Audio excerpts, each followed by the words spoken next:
Hello guys, this is Nick with PhoneArena, and right here I have the Samsung Galaxy Note 3. It is without a doubt one of the best Android smartphones you can get right now, especially if you're a fan of large displays. And yes, as you might guess, the Samsung Galaxy Note 3 is indeed better than its year-old predecessor, namely the Samsung Galaxy Note 2. But what exactly makes it better, and what has its maker improved upon in order to impress us this time around? And most importantly, is the Galaxy Note 2 still worth holding on to now that the Galaxy Note 3 is out? Let's take a closer look. The Samsung Galaxy Note 3 is about as big as the Galaxy Note 2. That's quite a big deal actually, because the Note 3 comes with a bigger screen and a bigger battery, not to mention all that powerful hardware tucked under the hood. In fact, we can say that the new Galaxy Note model is a tad easier to handle since it's lighter and thinner than the previous one. Of course, you can simply forget about using the Samsung Galaxy Note 3 with a single hand, but then again, this statement is valid for the Note 2 and most other phablets out there, so we can't complain, especially when we're compensated with that huge, gorgeous touchscreen. We must also mention that while the Samsung Galaxy Note 2 and Note 3 fit in larger pockets, they're still quite bulky and some users will find them uncomfortable to carry around. With its body made of glossy plastic, the Samsung Galaxy Note 2 looks and feels rather ordinary, especially now that we've grown tired of seeing the same design being rehashed over and over again. The Samsung Galaxy Note 3 can't be described as a luxury device either, but it feels better to the touch with its leather-like backplate. Unlike its glossy counterpart, the Note 3 resists fingerprints well and has a lot more grip thanks to its textured surface. Both the Samsung Galaxy Note 3 and the Samsung Galaxy Note 2 come with removable back covers, underneath which reside the slots for their SIM and microSD cards. Their batteries are also found there and are user replaceable. Physical buttons on both smartphones are arranged in an identical manner, with a physical home key below the screen, accompanied by capacitive menu and back buttons. The power and volume buttons are placed on the right and left sides of these devices. We can gladly say that all buttons are easy to reach and operate. It is also nice that the capacitive keys on the Note 3 can be operated with the tip of the S Pen. And speaking of the S Pen, for those that don't know, this is a pressure-sensitive digital stylus included with both the Samsung Galaxy Note 3 and the Galaxy Note 2. It is one of the perks you get with a Note device, allowing you to draw on a virtual canvas or to take down handwritten notes, as well as to navigate through the user interface and to take advantage of the implemented S Pen features. Overall, we find the S Pen on the Note 2 pretty much as precise and responsive as the one on the Note 3. Samsung has outfitted the Galaxy Note 3 with its best Super AMOLED screen to date. The panel, which measures 5.7 inches in diagonal, has a resolution of 1080 by 1920 pixels, as is now the norm for all high-end smartphones. Thanks to this high pixel count, graphics and text are represented clearly in high detail. Colors are adjusted to appear slightly oversaturated by default, and that's something typical for AMOLED technology, but an option in the display settings allows you to have them set at a much more natural level. The slightly smaller 5.7-inch Super AMOLED screen on the Samsung Galaxy Note 2 sure looked great when we first saw it in person. But with a resolution of 720 by 1280 pixels, it is unable to deliver the same level of smoothness and detail achieved by the display on the Note 3. Color representation is, again, a bit exaggerated and somewhat less accurate, but it can be adjusted to a more natural setting from the options menu. One more thing that sets these two displays apart is their brightness output. The Samsung Galaxy Note 3 is relatively easy to use outdoors since its display shines quite brightly, while the Note 2 looks much dimmer when exposed to the sun. Viewing angles are also better on the Note 3 as there is little color degradation when it is looked at from the side. The display on the Note 2, on the other hand, turns blue even at moderate angles. That's not a deal breaker, but it's a flaw nonetheless. The Samsung Galaxy Note 3 comes with the latest Android version available, that's 4.3 Jelly Bean. The Galaxy Note 2, on the other hand, is still lagging behind as it runs Android 4.1.2, But an update to 4.3 is currently being prepared and will hopefully be released in the very near future. On both the Galaxy Note 3 and the Galaxy Note 2, the stock user interface has been replaced with the company's solution known as TouchWiz. That is one of the better made custom user interfaces around. It is known for adding functionality and features that are not present on handsets by the competitor brands. And to no surprise, the interface variant found on the newer Galaxy Note 3 is richer when it comes to the number of features and extras that are loaded onto it. For example, while both the Samsung Galaxy Note 3 and the Galaxy Note 2 support multi-window mode, only the new model will let you have two windows of the same app running side by side.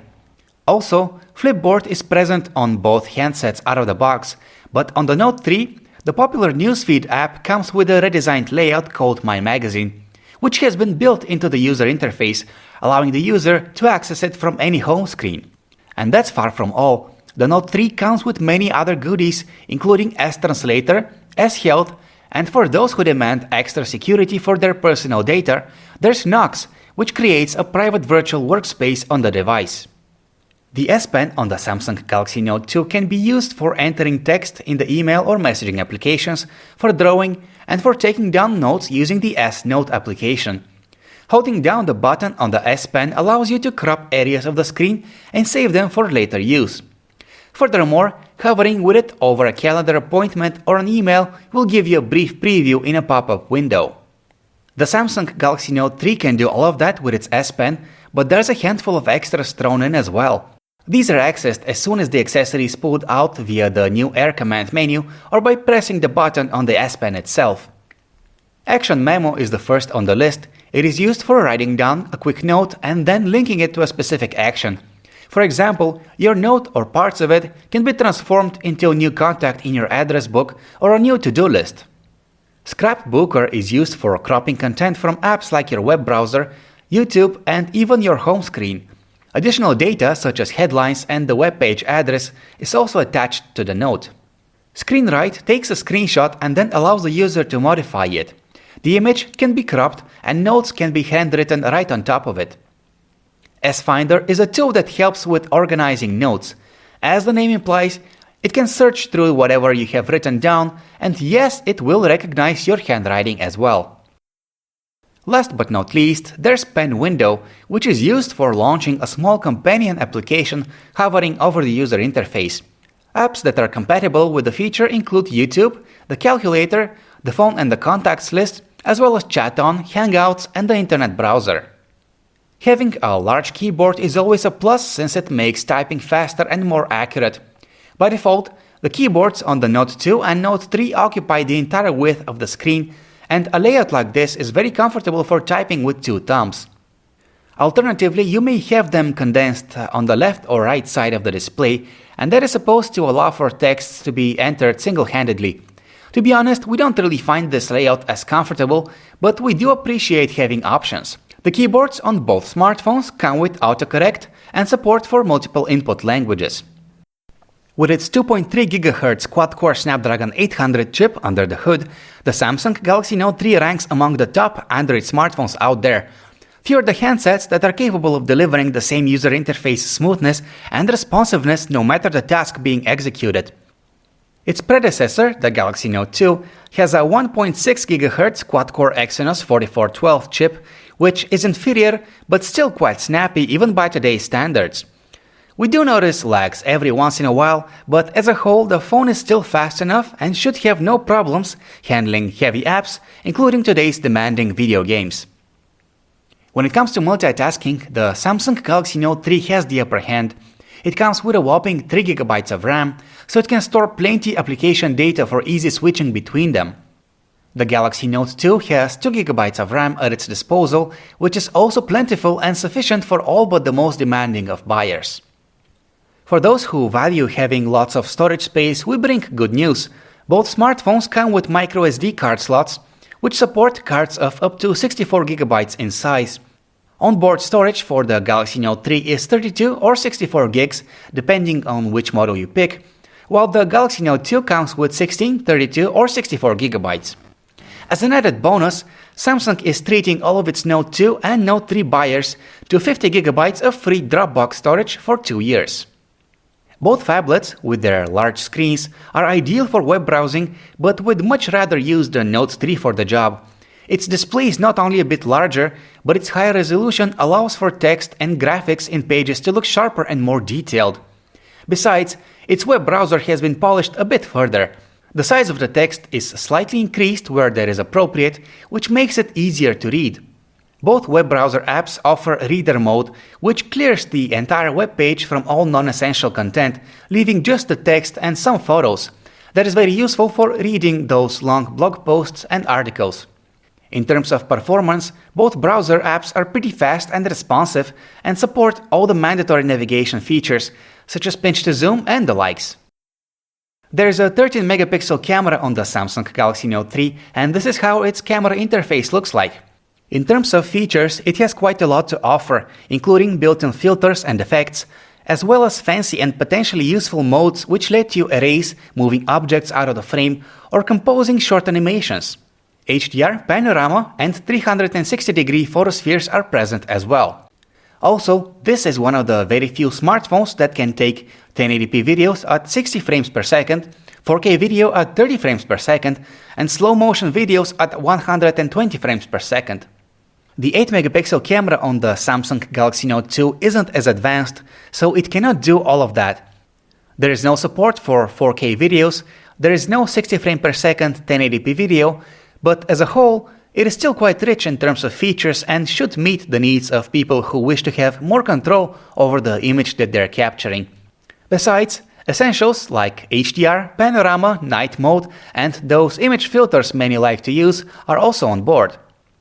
When it comes to actual image quality, we must admit that the photos from the Note 3 are more detailed and less noisy.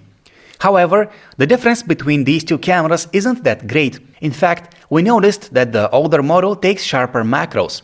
But shooting indoors is when the Note 3 clearly stands superior. It produces detailed shots with accurate colors even when its LED light has been used. The Note 2, on the other hand, tends to take colder-looking low-light photos. Both handsets can take great 1080p videos with their cameras. Footage from the Note 3 looks much smoother when it's taken at 60 frames per second, but we noticed a slight degradation in detail when that mode is used. The 1080p video from the Note 2 isn't as fluid, but to be honest, we find it slightly more detailed. Low-light videos from these two smartphones are quite noisy, but still smooth and usable. The Gallery app on the Note 3 is one of the things that haven't been changed much. It has the same functionality as the one on the Note 2, listing all image-containing folders on the phone and, optionally, grouping these photos by date or location. If you hover over a folder with the S Pen, a preview of the images in it is displayed. The Music Player app on the Note 3 is again pretty similar to the one we have on the Note 2. There's a handful of notable improvements, however, which you'll find upon opening the Settings menu. One of them is the Adapt Sound feature, which is present on the Note 3. It adjusts the sound output in a way that it better matches the user's earphones and hearing. Also, voice commands are included, allowing you to switch or stop tracks. Another advantage for the Galaxy Note 3 is that it can play back 24-bit 192 kHz digital music files. That's a rarely seen premium feature that audio enthusiasts will appreciate. Both the Samsung Galaxy Note 3 and the Note 2 have a single built-in loudspeaker with decent volume output and average sound quality. Watching videos is another job these two smartphones are ideal for. The Note 3 is a bit more fit for the purpose since its screen is larger and more detailed. But to tell you the truth, video playback on the Note 2 is almost as enjoyable. Both handsets can play back Full HD video encoded in any popular video file format. Pop-up play is enabled on them as well, allowing you to have a video playing in a window. A cool extra feature you get with the Samsung Galaxy Note 3 is its infrared blaster, which can transform the handset into a remote control for your TV with the help of a preloaded application called Watch On. Furthermore, this app lists the shows that are currently on air and can take you straight to the channel they're on. Just keep in mind that this service isn't available in all countries. we assumed that the newer Note 3 would sound even better than the Note 2 during phone calls, but we weren't exactly right. Of course, the Note 3 is definitely good enough for the job, but the output of the earpiece is a tad too sharp for our liking. The Samsung Galaxy Note 2, on the other hand, produces sound of very high volume and quality, both through the earpiece and on the other side of the line, thanks to its microphone and efficient noise cancellation. Overall, we are more satisfied with the way the Note 2 sounds during phone calls, but the Note 3 is also pretty decent in that respect.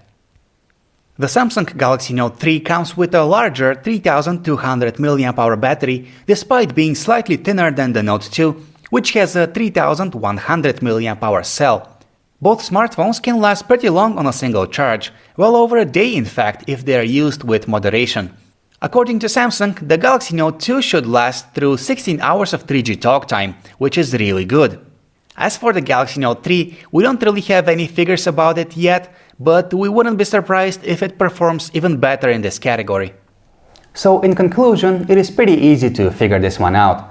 The Samsung Galaxy Note 3 is indeed better in many ways than the Samsung Galaxy Note 2, and that's why if pricing isn't an issue, then picking the newer model instead of the old one would be a wiser choice.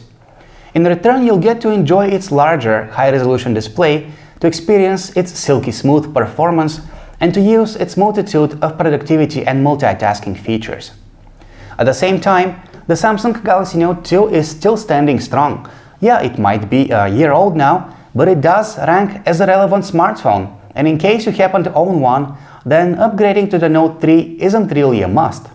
Besides, the price of the Galaxy Note 2 has gone down quite a bit, so it could be a cheaper alternative for those who find the Note 3 too expensive.